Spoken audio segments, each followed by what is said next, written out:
கழகத்திற்கு மக்கள் கொடுக்கின்ற ஆதரவை பார்த்து திரு எடப்பாடி பழனிசாமி அவர்கள் என்னென்னமோ வளர்றார். 2 நாளைக்கு முன்னாடி ஒரு கூட்டத்தில் பேசுறாரு, திமுக காரன் யாராவது போன் நம்பர் கேட்டா கொடுத்துடாதீங்க.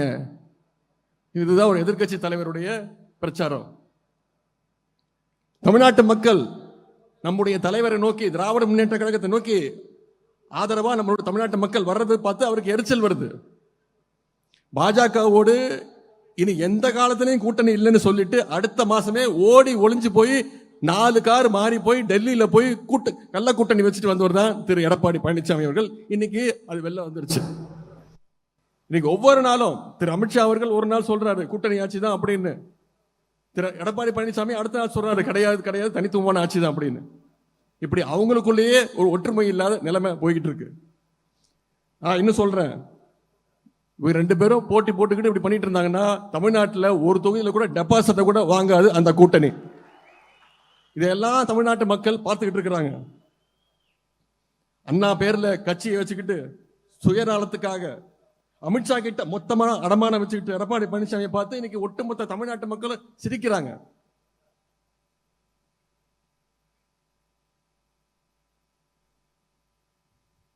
அதே மாதிரி 3 நாளைக்கு முன்னாடி திரு எடப்பாடி பழனிசாமி அவர்கள் அவருடைய பிரச்சாரத்தில் பேசுறாரு, இந்து சமய அறநிலையத்துறை சார்பாக கல்லூரிகள் கட்டலாமா, இது எவ்வளவு பெரிய அநியாயம் அப்படின்னு பேசியிருக்கிறார்.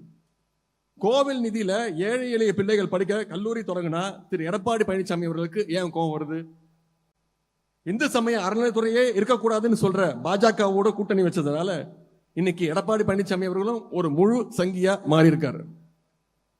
இன்னைக்கு அவருடைய பேச்சுக்கு மக்கள் மத்தியில மிகப்பெரிய எதிர்ப்பு வந்ததுனால நான் அப்படி பேசல இப்படி பேசலன்னு மழுப்பிட்டு இருக்கிறாரு.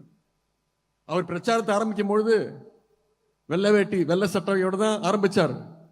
ஆனா இன்னைக்கு முழுசா காவி சாயத்தோடு இருக்கிறார் திரு எடப்பாடி பழனிசாமி அவர்கள். இனிமே அதை மூடி மறைச்சு எந்த பயனும் கிடையாது.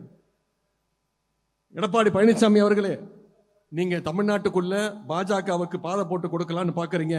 உங்களை தமிழ்நாட்டு மக்கள் அதற்கு நிச்சயம் என்றைக்கும் அதற்கு அனுமதிக்க மாட்டாங்க.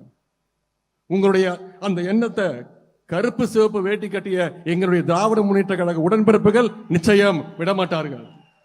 சரி, வாக்காளர் பட்டியல வீடு வீடா போய் சரி செய்யுங்க, சரி பாருங்க. வாக்காளர் பட்டியல்ல தகுதியானவங்களை சேருங்க, போலி வாக்காளர்களை நீக்குங்க. உங்க பூத்துல இருக்கவங்களோட குடும்பத்தோட ஒருத்தரா பழகுங்க. அவங்களுக்கு உங்க மேல அந்த நம்பிக்கை வரணும். அவங்க கேட்கின்ற உதவிகளை செஞ்சு கொடுங்க. உங்களால முடியாத உங்களுடைய மாவட்ட அமைச்சர் இல்ல மாவட்ட கழக செயலாளர்கிட்ட கொடுத்து செஞ்சு கொடுக்க முயற்சி செய்யுங்க. செய்திகளை உடனுக்குடனும் துல்லியமாகவும் தெரிந்து கொள்ள சப்ஸ்கிரைப் பண்ணுங்க.